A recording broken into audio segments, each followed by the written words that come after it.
Hi friends, welcome back to our channel. எலிமினேட்டினா ஒரு secret சொசைட்டின்னு நிறைய பேர்த்துக்கு தெரியும். ஆனால் அது எதுக்காக ஃபார்ம் ஆச்சு, எந்த மோட்டிவுக்காக ஃபார்ம் ஆச்சுன்னு யாருக்கும் தெரியாது. அந்த ஸ்டோரியை தான் இந்த வீடியோவில் பார்க்க போகிறோம். வாங்க நம்ம வீடியோக்குள்ளே போகலாம்.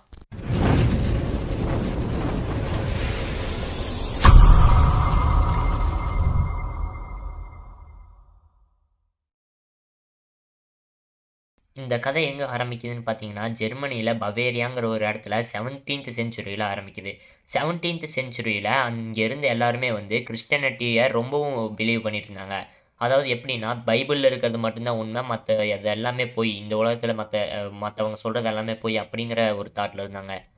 ஆனால் இவங்களை இப்படி நம்ப வச்சது அந்த ஊரில் இருந்த சர்ச்சில் இருக்கிறவங்க தான். ஆனா, இது ஆடம்ங்கிறவருக்கு சுத்தமாவே புடிக்கல.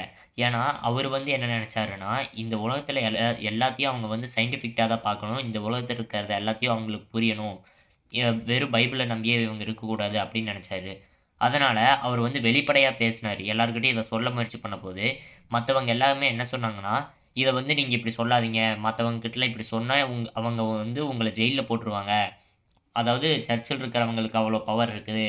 இந்த மாரி மத்தவங்க கிட்டலாம் சொல்லாதீங்கன்னு நெறைய பேர் சொல்லியிருக்காங்க. இங்கே தான் எலிமினேட்டிங்கிற ஒரு விஷயம் ஆரம்பிக்குது. எதுக்காகன்னு பார்த்தீங்கன்னா, மக்கள் எல்லாத்துக்கும் எல்லாத்தையும் புரிய வைக்கணுங்கிறதுக்காக ஆரம்பிக்கிறாங்க. இதில ஆடம்ங்கிறவரு ஒரு ப்ரொஃபஸரா இருக்கிறாரு. அவர் அவர்கிட்ட படிக்கிற 4, 5 ஸ்டூடண்ட்ஸ இந்த குரூப்ல சேர்த்திக்கிறாங்க. அதாவது எலிமினேட்டிங்கிற ஒரு குரூப்ல அவர் சேர்த்திக்கிறாரு. எப்படின்னா, பொதுவா யோசிக்கிறவங்கள அந்த குரூப்ல சேர்த்திக்கிறாரு. அதுக்கப்புறம் கொஞ்ச நாள் ஆக ஆக அதில நெறைய பேர் சேர்ந்துக்கிட்டே இருக்காங்க.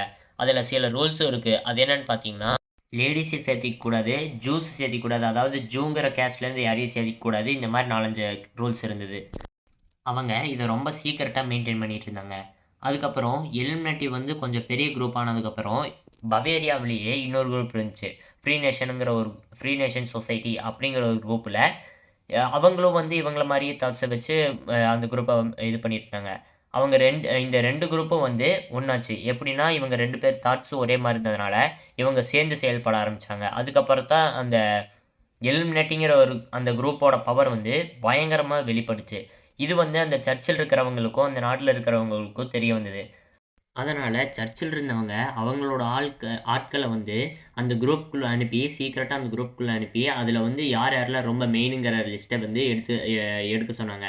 அந்த லிஸ்ட்ல என்ன ஒரு இன்ட்ரஸ்டிங்கான விஷயம் இருந்ததுன்னா, இந்த ஜெர்மனியில யார் யாரெல்லாம் முக்கியமான போஸ்ட்ல இருக்கிறாங்களோ, அதுவும் இல்லாம ரொம்ப முக்கியமான இம்பார்ட்டன்ஸ் விஐபியா இருக்கிறாங்களோ, அவங்களோட பேர்ல எல்லார் பேருமே அந்த லிஸ்ட்ல இருந்தது. அத பார்த்துட்டு சர்ச்சுக்கு ரொம்ப பயமா இருந்தது. ஏன்னா, அவங்க இந்த கிறிஸ்டியானிட்டிய ஒதுக்கி தள்ளிருவாங்க அப்படிங்கிற மாரி ஒரு பயம் இருந்தது. அதனால இத அரசர்கிட்ட கொண்டு போனாங்க. அங்க இருந்த அரசர்கிட்ட. அந்த அந்த அரசர் என்ன பண்ணாருன்னா, அதுல மெயினா இருக்கிறவங்கள கொள்ளை அதாவது கொலை பண்ணிடவும், அதுக்கப்புறம் மிச்சம் இருக்கிறவங்களெல்லாம் சிறையில போடவும் உத்தரவு குடுத்தாரு. அதுக்கப்புறம் ஒரு சில வருஷத்துக்கு 2 வருஷத்துக்கு இந்த எலிமினேட்டிங்கிற ஒரு விஷயம் டோட்டலா எண்ட் ஆயிடுச்சு அப்படிங்கிற ஒரு தாட்ல தான் எல்லாரும் இருந்தாங்க. ஆனா 2 வருஷத்துக்கு அப்புறம் ஒரு புக் பப்ளிஷ் ஆச்சு. அந்த புக் எங்கேருந்து பப்ளிஷ் ஆச்சு, எப்படி பப்ளிஷ் ஆச்சுன்னு யாருக்கும் தெரியல. ஆனா அந்த புக் பப்ளிஷ் ஆகி, அந்த புக்ல என்ன போட்டிருந்ததுன்னா ஒரு பக்கத்துல, எலிமினேட்டி இன்னும் எண்டுக்கு வரல. அதாவது முடிவுக்கு வரல. அது இன்னும் தொடர்ந்துகிட்டு தான் இருக்கு. இன்னும் தொடர்ந்துகிட்டு தான் இருக்கும் அப்படின்னு எழுதியிருந்தது.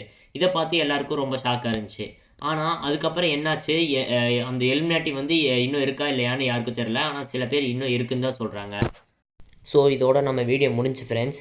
இதே மாரி வீடியோஸ் நீங்க அடுத்தடுத்து பார்க்கணுன்னா, நம்ம சேனலை சப்ஸ்கிரைப் பண்ணி பக்கத்துல இருக்கிற பெல் ஐக்கான பிரஸ் பண்ணிடுங்க. அப்படியே ஒரு லைக், கமெண்ட், ஷேர் எல்லாத்தையும் லீவ் பண்ணிட்டு போங்க.